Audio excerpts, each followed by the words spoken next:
atau pertama kita lakukan identifikasi atau review kebutuhan dan penetapan pengadaan barang jasa. Dalam melakukan identifikasi kebutuhan barang jasa, kita mempertimbangkan besaran organisasi, ya.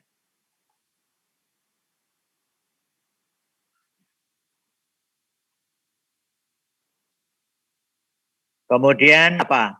Jumlah pegawai dalam satu organisasi, beban tugas serta tanggung jawabnya, dan atau barang atau jasa yang telah tersedia dimiliki dan dikuasai oleh si calon pengguna, ya. Pertama adalah kita lakukan identifikasi kebutuhan atau review kebutuhan, penetapan pengadaan barang jasa. Penetapan jenis pengadaan barang jasa. Jenis pengadaan barang jasa ada barang, konstruksi, jasa lainnya, dan jasa konsultan. Konsultan dibagi dua. Slide kedua kali Pak ya, Pak Sadam.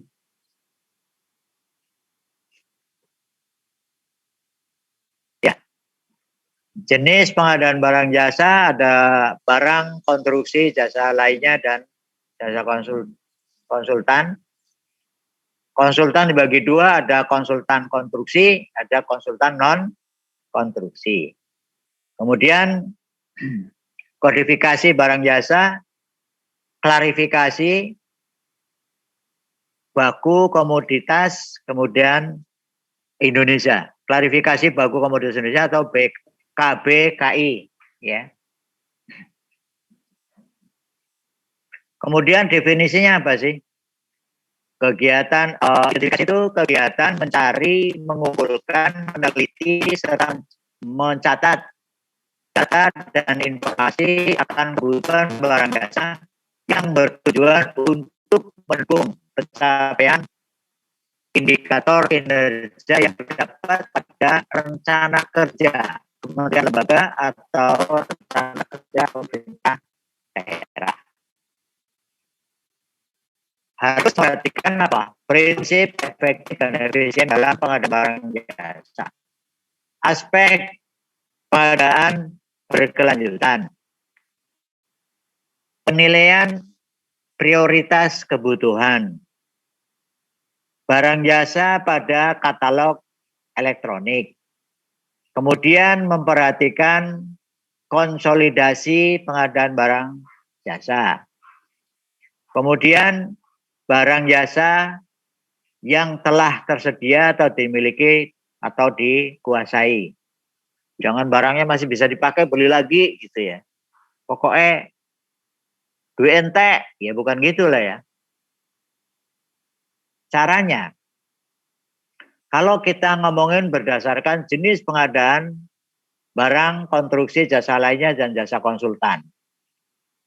Menggunakan data dan informasi kontrak periode sebelumnya, kontrak tahun lalu kita lihat, hasil review kebutuhan yang sudah dilakukan sebelumnya, berdasarkan dari laporan, kemudian usulan dari unit pengguna, kemudian data realisasi anggaran, nota penagihan, apa aja sih kemarin yang ditagihkan, berarti sudah dibuat, ya.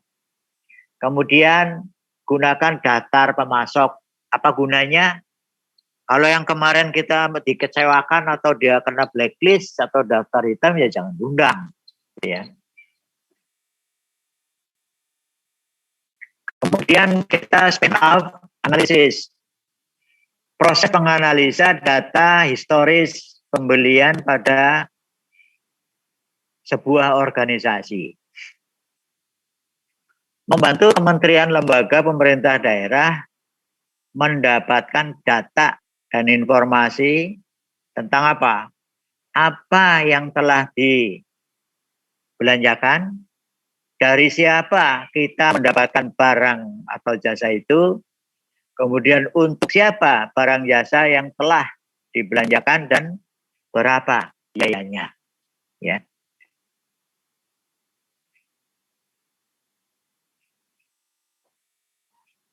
Ini kita ngomongin identifikasi atau review kebutuhan.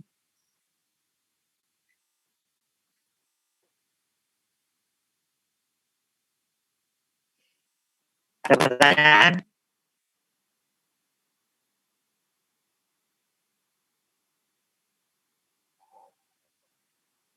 Kalau tidak kita lanjut. Sekarang ngomongin penyusunan spesifikasi dan kerangka kerja dalam pengadaan barang jasa.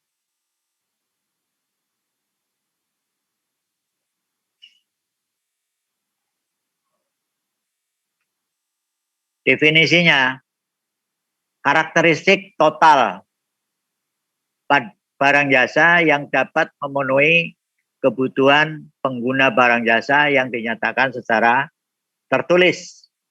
Ya.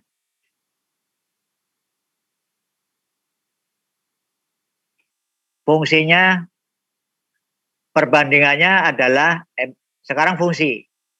Fungsi adalah perbandingan spesifikasi yang ditawarkan oleh penyedia, menyediakan atribut produk yang ditawarkan. Ya. Media komunikasinya adalah memberikan informasi kepada penyedia tentang kebutuhan pembeli.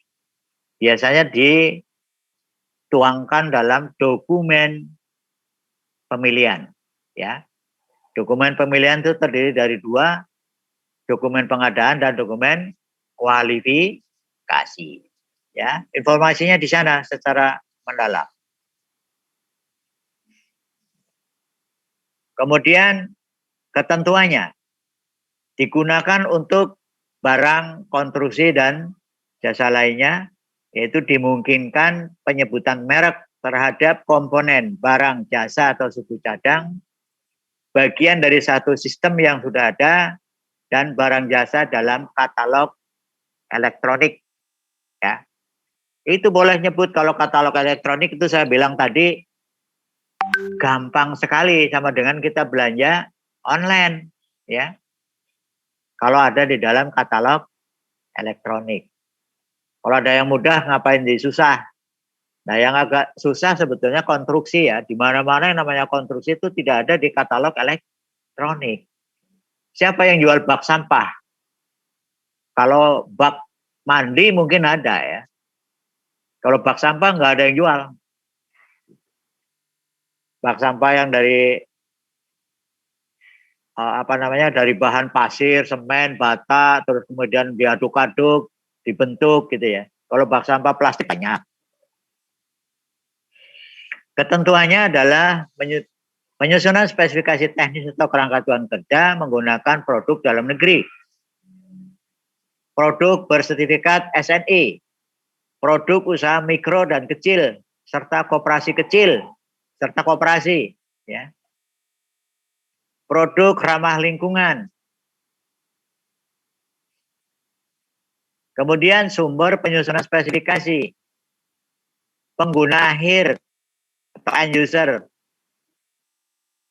industri barang jasa seperti brosur, katalog, dan sebagainya, standar dan informasi pengujian dari tenaga ahli, kemudian komunitas profesional atau peneliti, kemudian instansi pemerintah, kemudian SDM mendukung ekosistem pengadaan. Itu sumber penyusunan spesifikasi. Tanya-tanya sama orang. Ya.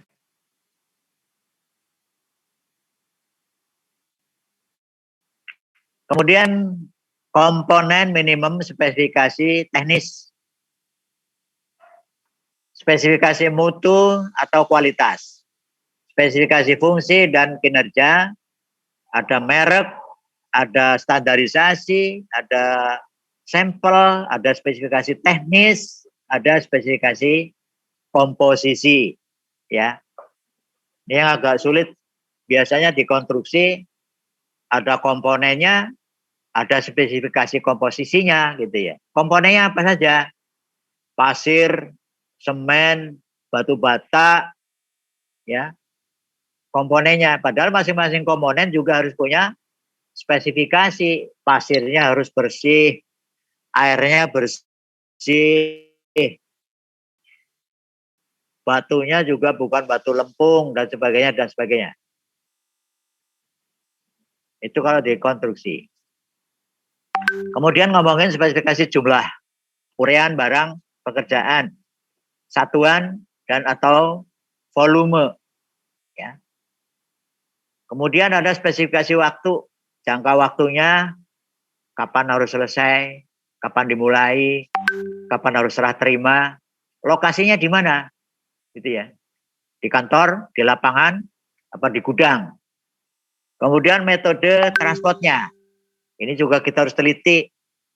Misalnya semen harus ditutup dengan terpal, tidak boleh bocor, nggak boleh kehujanan dan sebagainya ya. Kemudian pengepakan ini juga perlu itu tadi ya. Kalau semen harus diapain, dipak apa segala macam. Nah, semen ini pun ada yang model pakai kantong, ada yang model pakai bulk container. Pada saat kita membuat bendungan besar gitu ya, nggak mungkin dia pabriknya nganternya pakai semen, pakai kantong, tapi dia menggunakan kontainer tanpa bungkus langsung dituang gitu ya di gudang. Kemudian spesifikasi pelayanan, tingkat pelayanannya kayak apa, pelatihan jika perlu, kemudian pemeliharaan.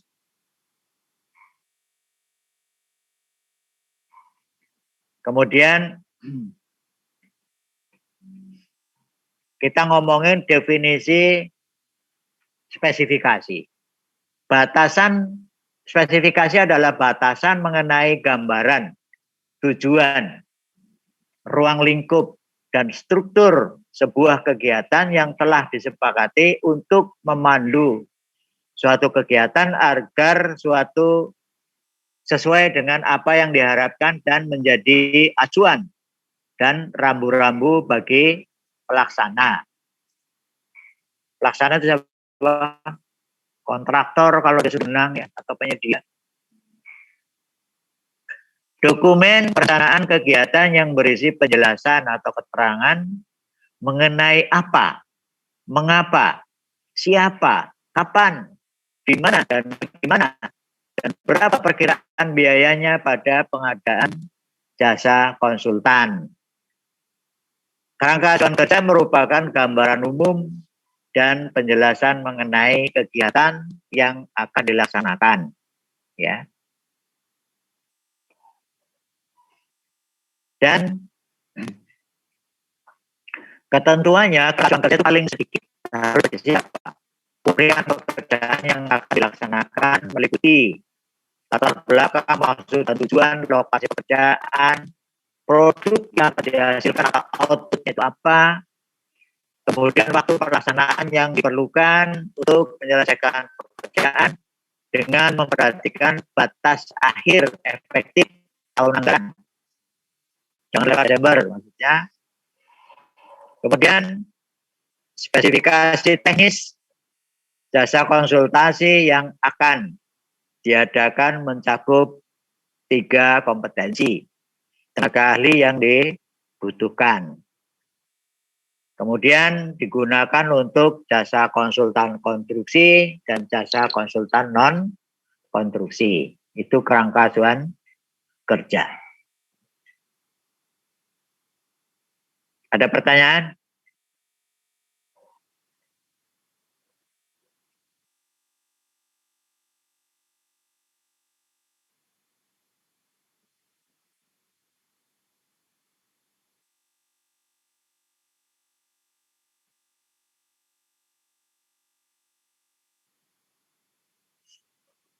Kalau enggak kita lanjutkan.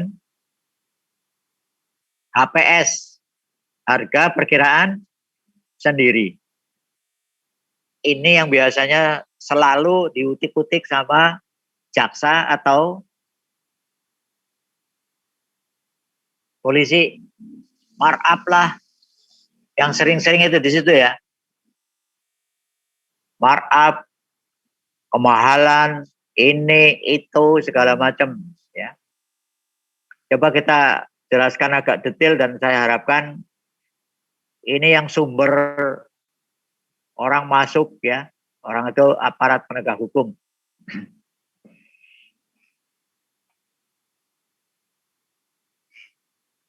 Harga perkiraan sendiri atau HPS. Kegunaan dari HPS. Menilai kewajaran harga penawaran dan atau harga satuan. Dasar untuk menetapkan batas tertinggi dari penawaran. Kalau ada penawaran melampaui HPS kan gugur ya. Kemudian dasar menetapkan besaran nilai jaminan pelaksanaan bagi penawaran dengan nilai lebih besar, lebih kecil dari 80% dari nilai HPS.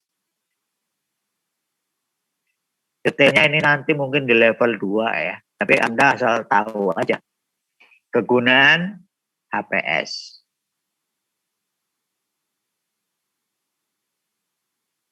Kemudian harga perkiraan sendiri berdasarkan apa? Rencana anggaran biaya yang telah disusun pada tahap proses perencanaan pengadaan. Ya. Udah ada RUP yang diumumkan di sirup, baru Anda menyusun HPS. Kemudian pagu anggaran dalam DIPA atau DPA atau proses pemilihan yang dilakukan sebelum penetapan DIPA atau DPA mengacu kepada pagu anggaran dalam RKAK, Rencana Kerja Anggaran, atau RKAPD. Ya, kalau dulu-dulu istilahnya pagu definitif sudah udah disahkan oleh DPR, tetapi belum keluar DIPA-nya. Itu Anda udah boleh mulai tender.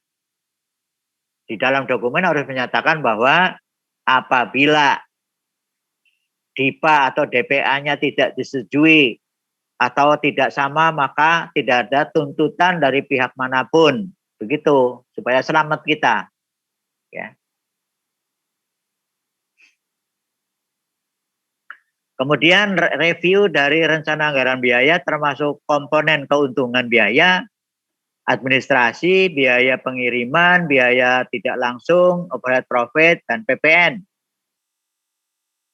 Indeks dari BPS atau berdasarkan inflasi yang telah terjadi. Ya. Itu adalah dasarnya. Kita lihat pasar, jalan-jalan ke pasar, berapa nilainya, harganya, sumbernya dari mana. Kita ingat tadi manajemen rantai pasok, sumbernya di mana, harganya berapa. Supaya apa? Dalam menyusun HPS ini memenuhi apa ketentuan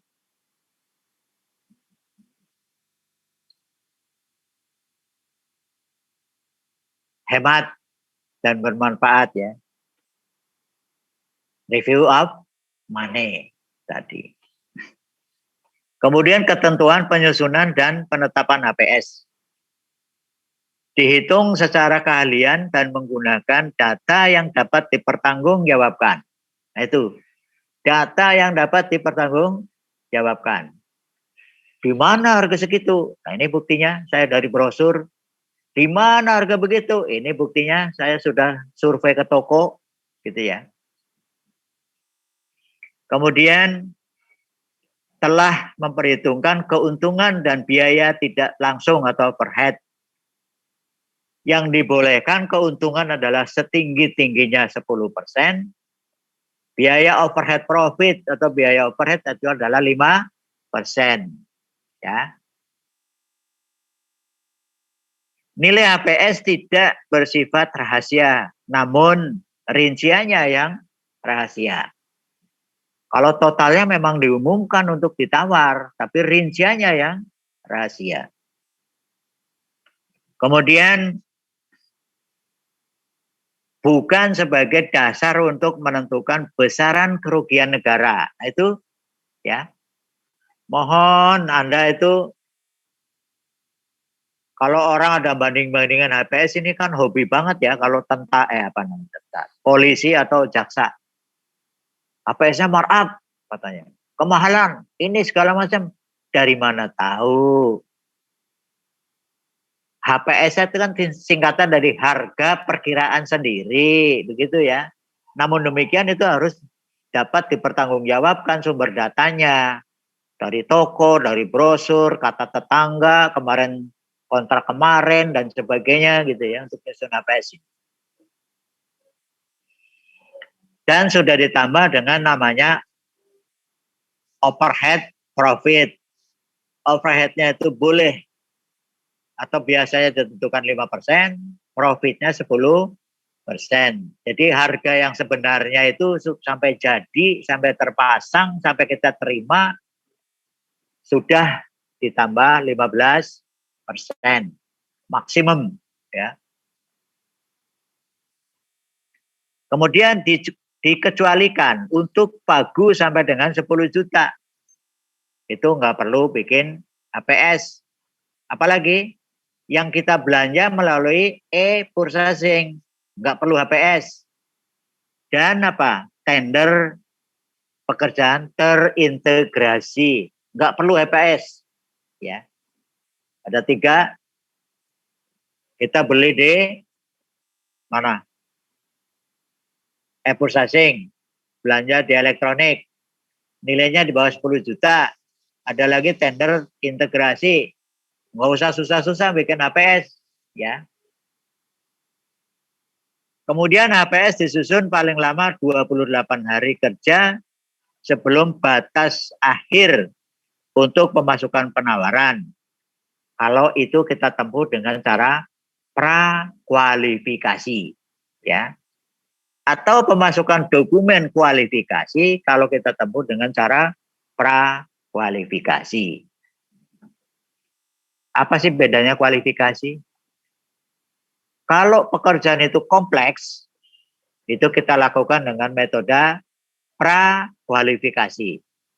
Kalau pekerjaannya tidak kompleks, sederhana, kita lakukan dengan cara pasca kualifikasi. Ya.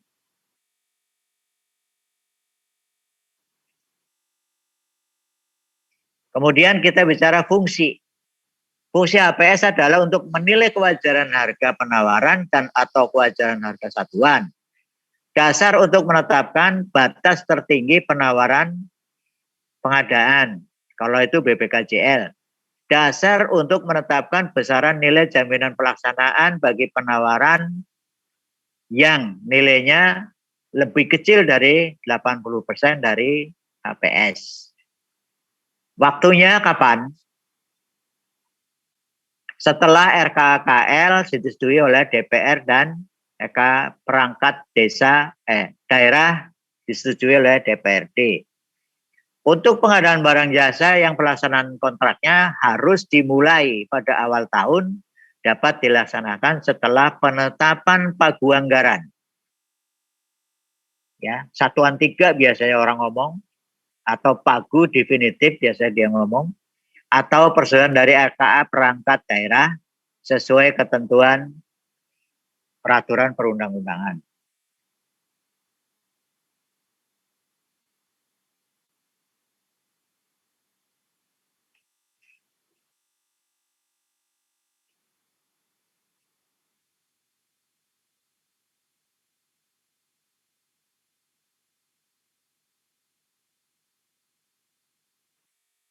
Kemudian ini rencana anggaran yang sebelah kanan ya, RAB.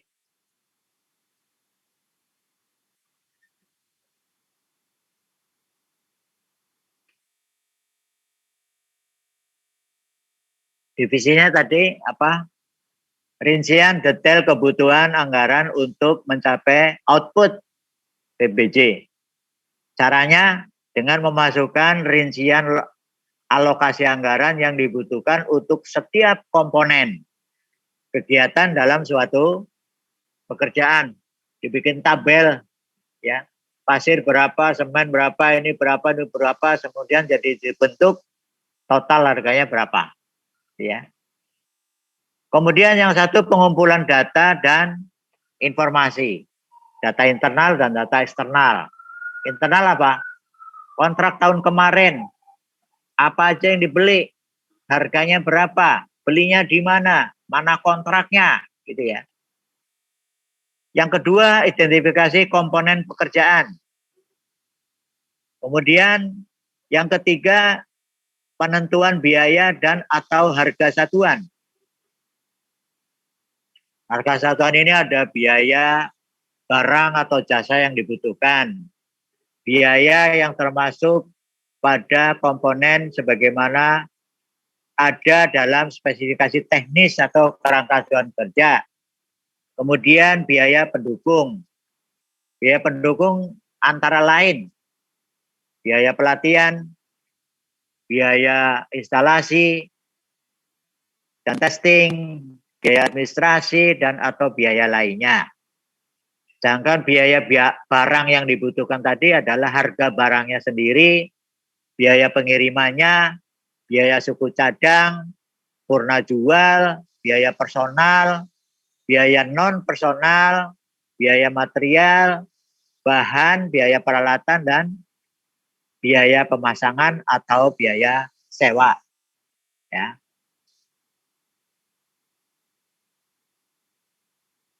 Kemudian data informasi yang kita perlukan apa aja pada saat kita nyusun HPS ini. Pertama kita lihat biaya harga satuan yang dipublikasikan secara resmi oleh kementerian, lembaga, pemerintah daerah. Apa bentuknya? E-katalog. Ya. Kemudian inflasi sebelumnya, suku bunga, pinjaman, tahun berjalan, dan atau kurs tengah valuta asing terhadap rupiah. Di mana nyarinya? Di lembaga statistik ya. Kalau valuta asing terhadap rupiah ada di BI, tiap hari keluar juga nilai tukar itu. Kemudian hasil perbandingan biaya harga satuan barang jasa sejenis dengan kontrak yang pernah atau sedang dilaksanakan. Perkiraan perhitungan biaya harga satuan yang dilakukan oleh konsultan perencana atau engineering estimate ya.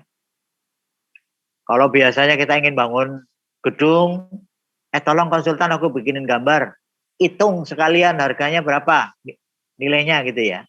Itu namanya engineering estimate. Terus tahun berikutnya baru kita akan lelang. Berarti engineering estimate ini kita lakukan apa? Revisi ya. Revisinya kemarin inflasinya sekian, misalnya 5% ya sudah. Naikkan 5%, berdasarnya lihat dari apa? Lembaga BPS itu ya. Kemudian daftar harga, biaya, tarif barang, jasa setelah dikurangi rabat ya atau potongan harga kalau ada. Informasi harga dari toko daring. Biaya harga satuan yang dipublikasikan secara resmi oleh instansi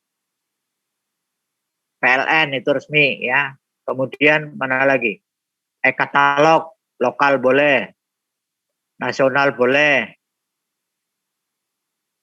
sektoral silahkan untuk bahan nyusun HPS. Kemudian informasi biaya harga satuan barang atau jasa di luar negeri untuk tender atau seleksi internasional. Informasi lain yang dapat dipertanggungjawabkan. Itulah seruwet itu HPS ya. Jadi tidak serta-merta terus gampang diobok-obok. Katanya loh. Terus tiba-tiba ada jaksa kemahalan. Dari mana Anda tahu kemahalan? Ya.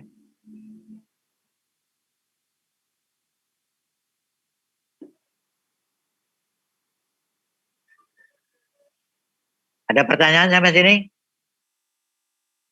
HPS ini biasanya sebagai pijakan pertama aparat penegak hukum ngomong kemahalan, apalagi markup, apalagi ya. Maka utamanya datanya, data dukungnya yang untuk menyusun HPS ini harus dapat dipertanggungjawabkan.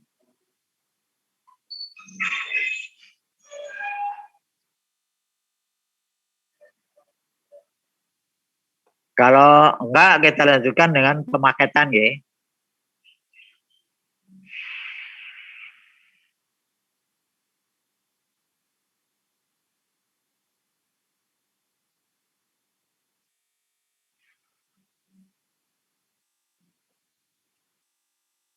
Strategi pengadaan barang jasa, definisinya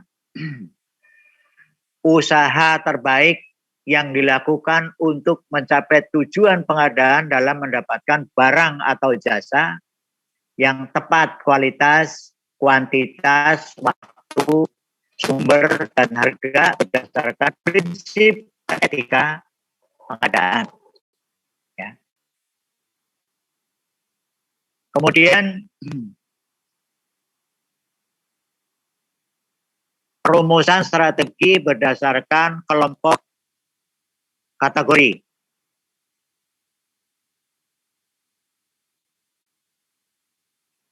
Tujuan dan kebijakan pengadaan. Kategori barang jasa, model, suplai positioning model, ya.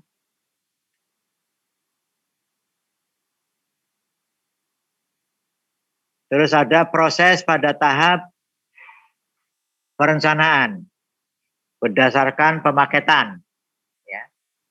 Ada swakelola atau melalui penyedia. Nah, kalau konsolidasi itu ada yang terpecah, ya. Kalau konsolidasi adalah strategi penggabungan pelaksanaan pengadaan untuk beberapa paket pengadaan yang sejenis dalam satu kali pelaksanaan pengadaan, ya. Dilakukan pada tahap perencanaan pengadaan, persiapan pengadaan barang jasa melalui penyedia, dan atau persiapan pemilihan penyedia. Siapa yang menetapkan? Boleh PA, boleh PPK, dan atau UKPBC. PA dan atau PPK dapat menggabungkan pelaksanaan pengadaan untuk beberapa paket pengadaan yang sejenis dalam satu kali pelaksanaan. PPK menggabungkan paket-paket pengadaan barang jasa sejenis menjadi satu atau beberapa paket yang dilaksanakan bersamaan dengan persiapan pengadaan barang jasa melalui penyedia. UKPBC menggabungkan paket-paket pengadaan barang jasa sejenis menjadi satu atau beberapa paket yang dilakukan sebelum penetapan pemilihan penyedia oleh Pokja Pemilihan. Manfaatnya, biaya pengadaan dan biaya transaksi menjadi turun, mengurangi beban kerja untuk paket berulang, waktu yang dibutuhkan saat pemilihan penyedia menjadi lebih singkat, ya. Itulah konsolidasi. Ada pertanyaan konsolidasi?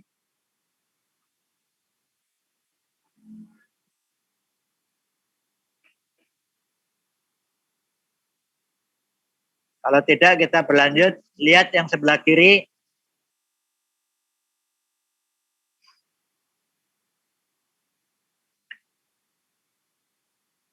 Nah, pemaketan ini didahului oleh rencana pengadaan, yaitu daftar dari bawah, paling bawah yang bacanya. Daftar rencana pengadaan barang jasa yang akan dilaksanakan oleh kementerian, lembaga, pemerintah daerah yang ditetapkan dan diumumkan oleh PA masing-masing KLPD berupa rencana umum pengadaan, baik itu swakelola maupun RUP melalui Iya. Pengumuman RUP di kementerian lembaga dilakukan setelah penetapan alokasi anggaran, yaitu APBN, dan perangkat daerah setelah pemerintah daerah maksud saya, setelah rancangan pemerintah daerah tentang APBD disetujui bersama oleh Pemda dan DPRD. Itu RUP diumumkan. Cara pengadaannya sendiri ada dua tadi, swakelola atau melalui penyedia. Nah, larangan dalam pemaketan. Menyatukan atau memusatkan beberapa paket di beberapa lokasi yang menurut sifat pekerjaan dan tingkat efisiensinya diharuskan dilakukan di beberapa lokasi atau daerah masing-masing. Dilarang menyatukan beberapa paket yang menurut sifat dan jenis pekerjaannya harus dipisahkan. Ya. Dilarang menyatukan beberapa paket yang besaran nilainya seharusnya dilakukan oleh usaha menengah kecil, ya, dan koperasi. Memecah pengadaan barang jasa menjadi beberapa paket dengan maksud menghindari tender atau seleksi, ya. Itu larangannya dalam pemaketan. Ada pertanyaan? Mudah-mudahan sudah hafal ya, ngerti lah. Kemudian ketentuan lain untuk yang pekerjaan konstruksi. Pagu anggaran 15 miliar dialokasikan hanya untuk penyedia konstruksi kualifikasi usaha kecil dan atau koperasi. Berarti pengusaha kecil dia punya jatah kalau konstruksi sampai dengan 15 miliar. Ya. Kemudian nilai pagu anggaran lebih besar dari 15 M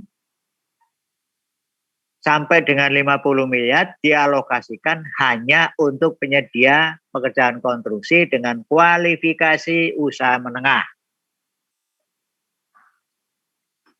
Nilai pagu anggaran di atas 50 miliar sampai dengan 100 miliar dialokasikan hanya untuk penyedia konstruksi dengan kualifikasi usaha besar dan non BUMN. Besar non BUMN. Nah, nilai pagu anggaran di atas 100 miliar dialokasikan hanya untuk penyedia pekerjaan konstruksi dengan kualifikasi usaha besar. Ya. Kalau itu jasa konsultan, nilai pagu anggaran sama dengan atau sampai dengan 1 miliar dialokasikan hanya untuk penyedia jasa konsultan konstruksi dengan kualifikasi usaha kecil.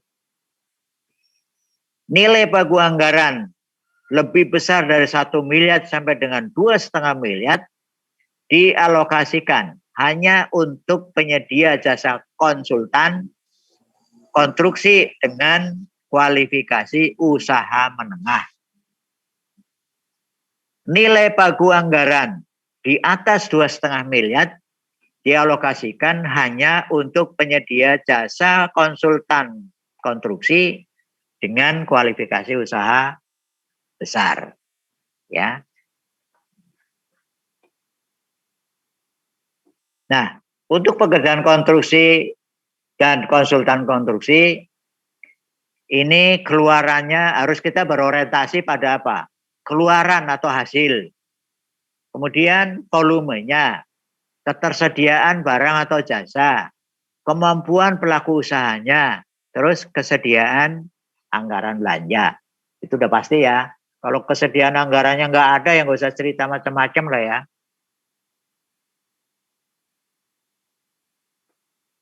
Adakah pertanyaan sampai sini? Cara pengadaannya tadi swakelola, RUP udah tahu.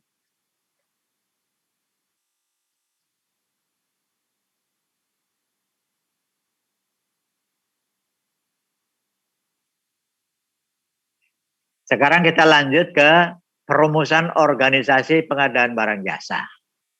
Ya.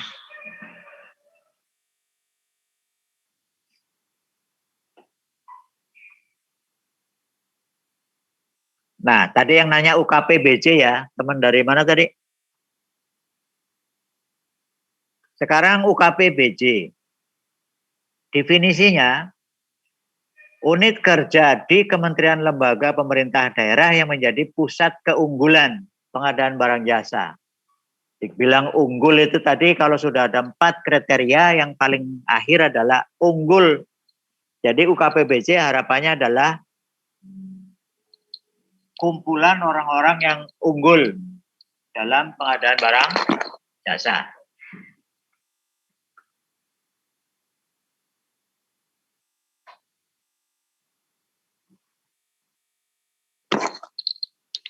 Tadi yang tanya kan perguruan tinggi boleh nggak membentuk UKPBJ sendiri? Boleh, ya.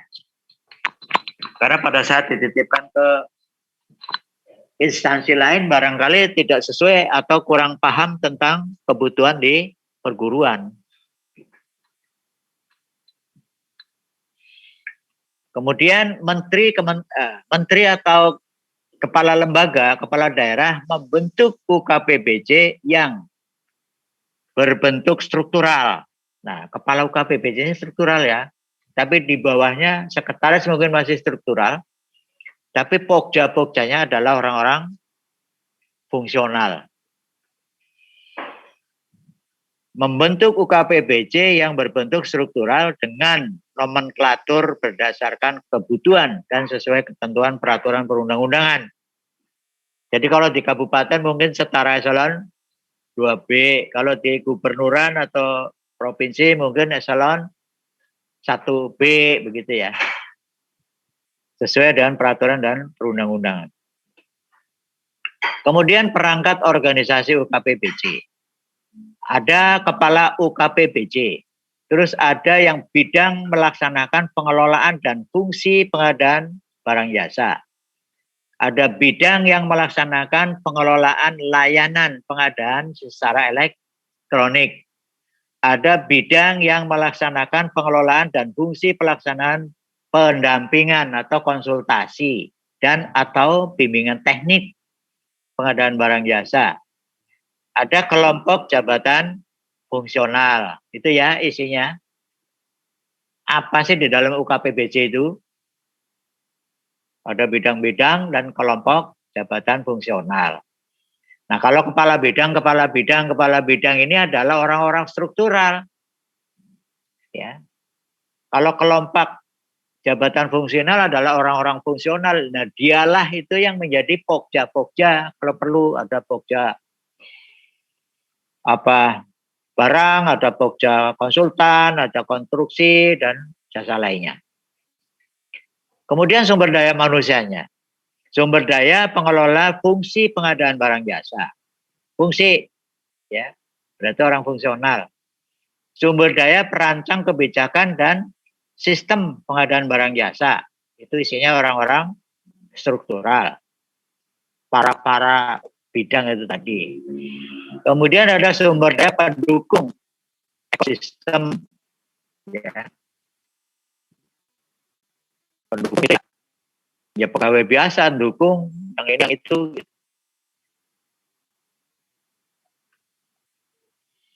Terus kita pindah ke sebelah kiri, para pihak yang terlibat dalam tahap perencanaan pengadaan. Di sana ada PA, ada KPA, tugasnya ngapain? Menetapkan dan mengumumkan rencana umum pengadaan. Kemudian menetapkan perencanaan pengadaan. Itu adalah tugasnya PA atau KPA. Ya. Tergantung didelegasikan apa enggak. Kemudian ada pejabat pembuat komitmen, dalam hal ini PPK. Dia adalah menyusun perencanaan pengadaan. Terus dapat dibantu oleh sumber daya pengelola fungsi pengadaan barang jasa di lingkungan kementerian, lembaga, atau pemerintah daerah. Nah, model kelembagaan, model kematangan UKPBJ. Nah, ini kita ngulang. Tadi kita udah omongin, sekarang di sini kita ulang lagi.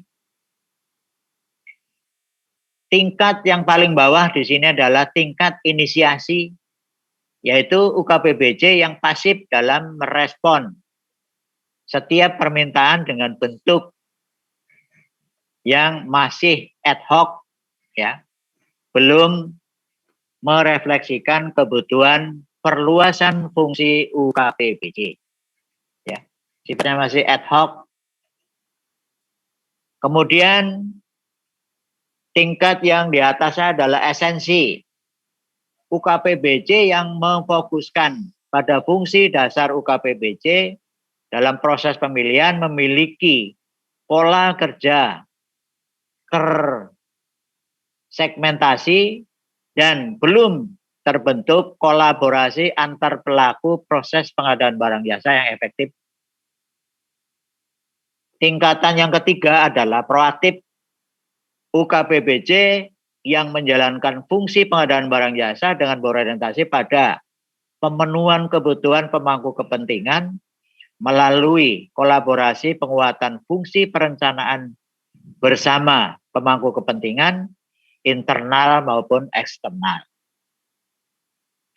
Nah, tingkat strategis yang keempat, UKPBJ yang melakukan pengelolaan pengadaan inovatif, terintegrasi, dan strategis untuk mendukung pencapaian kinerja organisasi. Unggul, nah ini sudah di atas unggul, nggak ada lagi ya.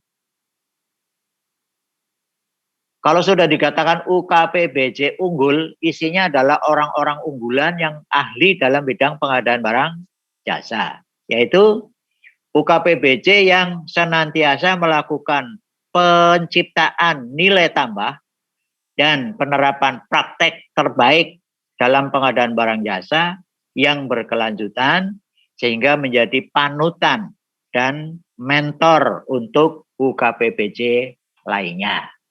Ya. Jadi di sini dalam UKPBJ ada 5 tingkatan: inisiatif, esensi, proaktif, strategis, dan unggul. Kalau sudah dinyatakan unggul, saya kira ya sesuai dengan honornya ya. Tunjangannya jabatan fungsional. Ada pertanyaan di sini? Perencanaan organisasi.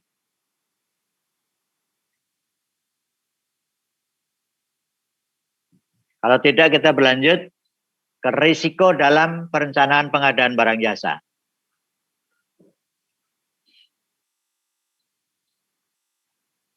Pengertiannya adalah kemungkinan terjadinya suatu peristiwa yang dapat membawa hal-hal yang tidak kita inginkan, ya. Kemudian pengelolaan risiko, ada komunikasi dan konsultasi, menetapkan konteks dan kerangka manajemen, penilaian risiko. Penilaian risiko ada 3 tahap, yaitu tahap identifikasi, tahap analisa, dan tahap evaluasi terhadap risiko itu sendiri. Kemudian penanganan risiko yang meliputi tanggapan dan strategis penanganan. Ada penanganan, pengendalian risiko, pemantauan, dan peninjauan kembali atau monitoring dan review terhadap risiko. Sedangkan strategi penanganan risiko di situ adalah ada yang menerima, kemudian melakukan mitigasi, ada yang memindahkan, kemudian menghindari, ya. 4-4-nya bagus. Menerima itu berarti dia legowo, kalau risikonya memang itu risiko melekat, ya. Kalau orang naik motor risikonya ya kepleset atau ketabrak, gitu ya. Menerima ya sudah, tapi prinsipnya Anda harus hati-hati. Ada mitigasi, ada memindahkan risiko, biarin orang lain yang ketabrak gitu misalnya. Kemudian yang paling baik adalah menghindari risiko dengan didahului dengan mitigasi. Kemudian manfaatnya apa sih risiko untuk organisasi? Semua pekerjaan itu ada risiko, ya. Manfaatnya apa untuk organisasi? Memastikan kepatuhan terhadap prinsip-prinsip pengadaan barang jasa selama proses pengadaan. Mengurangi kemungkinan terjadinya kerugian atau ekonomi biaya tinggi. Meningkatkan kemungkinan pemenuhan kebutuhan yang tepat waktu. Meningkatkan hasil pengadaan yang strategis. Melindungi kredibilitas dan keputusan dan reputasi. Memberikan perlindungan yang lebih baik bagi aset dan sumber daya manusia, mengurangi kemungkinan terjadinya tuntutan litigasi, mereduksi dampak risiko yang mungkin terjadi, meningkatkan kualitas dan elektibilitas pengambilan keputusan, memudahkan estimasi biaya yang lebih tepat dan realistis, meningkatkan kemungkinan komunikasi di antara tim pengelola dan para pihak. Ya, jangan dikira kalau risiko nggak bermanfaat, ada manfaatnya. Ya. Ada pertanyaan? Kalau enggak kita lanjut, masih panjang ya. Kita baru dapat 3 modul ini. Identifikasi dan pengumpulan bahan dan atau data atau informasi. Sumber data atau informasi pengadaan. Data informasi internal itu data informasi yang menggambarkan suatu keadaan atau kegiatan dalam sebuah organisasi. Data informasi eksternal yaitu data informasi yang menggambarkan suatu keadaan atau kegiatan di luar sebuah organisasi. Pengertian dari data atau informasi ini, data sendiri adalah catatan atas kumpulan fakta tentang orang, tempat, kejadian, dan suatu yang penting dalam sebuah organisasi.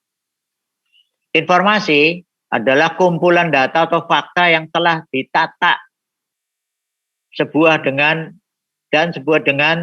cara tertentu sehingga mempunyai arti bagi yang membaca. Kalau masih berantakan awut-awutan belum bisa dimengerti, belum bisa dibaca, itu bukan informasi tapi sampah ya. Karakteristik informasi relevan ya, mengurangi ketidakpastian, meningkatkan pengambilan keputusan, mengkonfirmasi atau memperbaiki harapan sebelumnya, reliable ya, bebas dari kesalahan atau bias, secara akurat dan mencerminkan kejadian organisasi atau aktivitas, komplit, tidak menghilangkan aspek yang penting dan sebuah kejadian atau aktivitas yang diukur. Timely, tepat waktu, tersedia pada waktunya untuk mengambil keputusan dalam membuat keputusan.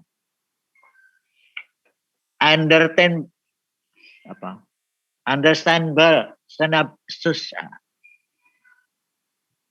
ya, yaitu dapat dimengerti, disajikan dalam format yang berguna dan dapat dimengerti.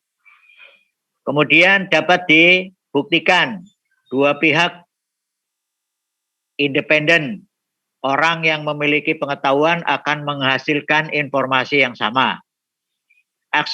Aksesibel, dapat diakses, tersedia kapan saja dibutuhkan oleh pengguna dalam format yang dapat mereka gunakan.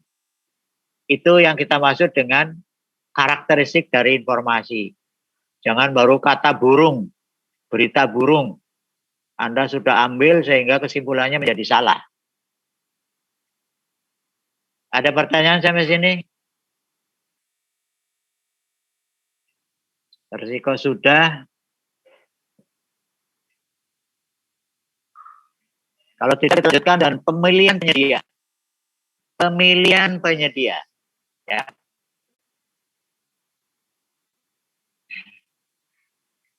Pemilihan penyediaan barang jasa. Pertama adalah lakukan review dokumen persiapan pengadaan. Materi review apa, tindak lanjut dari review apa, ya. Jadi supaya jangan kita lepas kemudian itu masih salah, gitu ya. Yang kedua, penyusunan dan penjelasan dokumen pemilihan. Satu, kita ngomongin karakteristik dari pekerjaan itu sendiri. Kemudian metode pemilihan, metode kualifikasi, ya, metode evaluasi penawaran, metode penyampaian penawaran. Yang ketiga adalah penilaian kualifikasi, ada legalitas administrasi, kemudian ada kualifikasi teknis. Kemudian yang keempat adalah evaluasi penawaran, terdiri dari evaluasi administrasi, evaluasi teknis, dan harga. Kemudian yang kelima adalah pengelolaan sanggah. Ketentuannya mengelola sanggah, kemudian penanganannya bagaimana, ya. Sanggah itu ada sanggah banding, terus ada yang berubah jadi pengaduan. Kemudian yang keenam adalah penyusunan daftar penyedia. Tahapan penyusunan daftar penyedia, potensi kinerja penyedia barang jasa, bentuk daftar penyedia barang jasa, kemudian ada pekerjaan negosiasi. Yang nomor 7, ruang lingkup negosiasi apa saja, tujuan negosiasi apa saja, para pihak dalam negosiasi. Kemudian ada pengadaan barang jasa dengan persyaratan khusus dan atau spesifik. Pengadaan khusus, ada pengadaan pekerjaan terintegrasi, ada pengadaan badan usaha pelaksanaan KPBU, kerjasama pemerintah dengan badan usaha. Kemudian risiko pada proses pemilihan penyedia barang jasa. Yang ke-10, data dan informasi pada proses pemilihan penyedia barang jasa.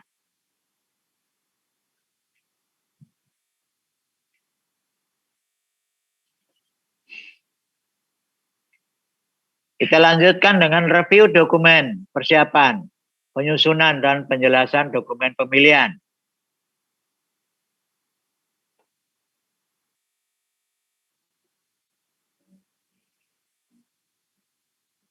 Pertama, review dokumen persiapan.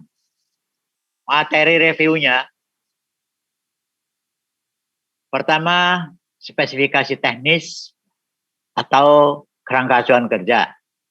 Kemudian review terhadap harga perkiraan sendiri. Review terhadap rancangan kontrak. Review dokumen anggaran belanja. Review terhadap ID paket di dalam RUP, ya. Kemudian review terhadap waktu penggunaan barang atau jasa. Analisis pasar, kemudian uraian pekerjaan, identifikasi bahayanya, dan penetapan risiko pekerjaan terkait keselamatan bila diperlukan, ya, keselamatan kerja. Kemudian tindak lanjut dari review adalah melakukan perubahan oleh PPK. Kalau memang HPS-nya tadi yang kita review salah, ya kita revisi, ya. Kemudian diputuskan oleh PA KPA.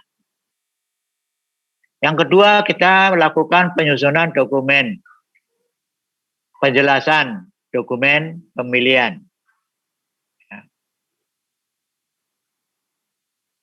Karakteristik dari pekerjaan, jenis pengadaannya apa, nilai HPS-nya, pagu anggarannya, kompleksitas, dasar penyedianya, kemudian metode evaluasinya kita jelasin.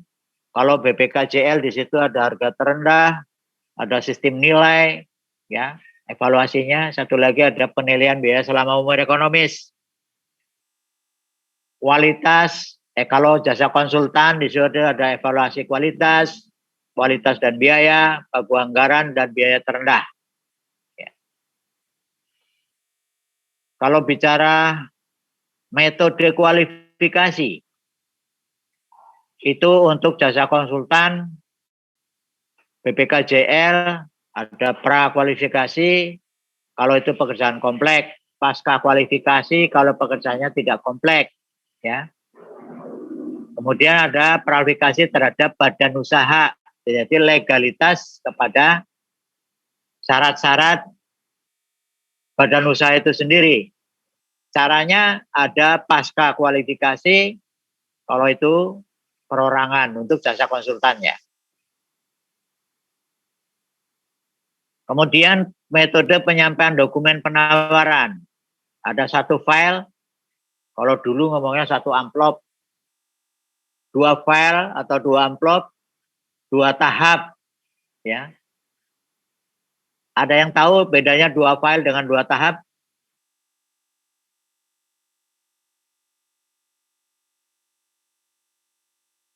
Kalau dua file itu dalam satu file, tapi isinya administrasi teknis. Satu file, kemudian satu lagi apa?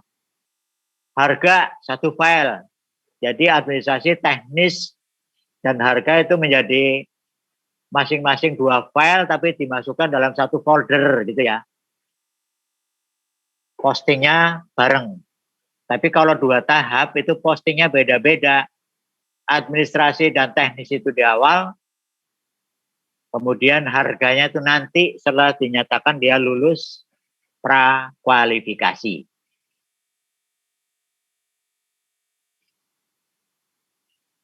Kemudian metode pemilihan untuk barang, konstruksi dan jasa lainnya. Di situ ada cara e-processing, katalog elektronik, penunjukan langsung, persyaratan penunjukan langsung harus diperhatikan. Pengadaan langsung kalau nilainya di bawah 200, ada tender cepat itu kalau melalui sikap. Kemudian kalau nilainya di atas 200 juta itu berarti kita tender atau lelang, ya. Kalau untuk jasa konsultan, di situ juga ada model penunjukan langsung, ada persyaratan penunjukan langsung harus diperhatikan. Kalau pengadaan langsung itu nilainya sampai dengan 100 juta, kalau seleksi nilainya di atas 100 juta. Ada pertanyaan sampai sini?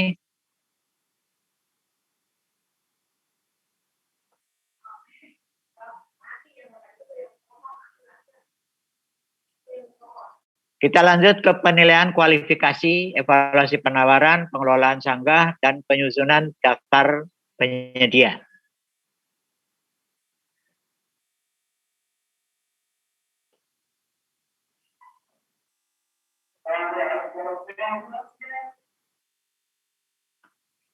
Bapak Ibu, di tempat saya azan, kita istirahat dulu ya.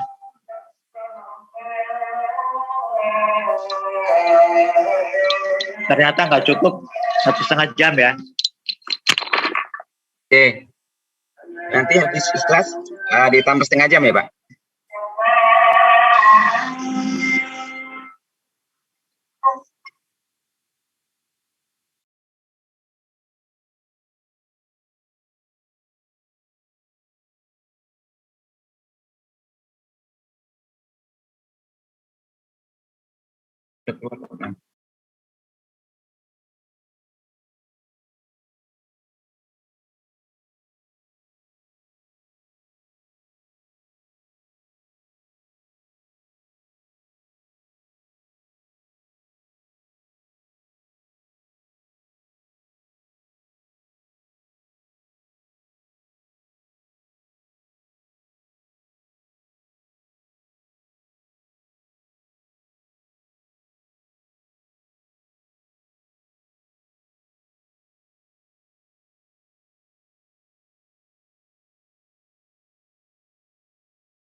Pak.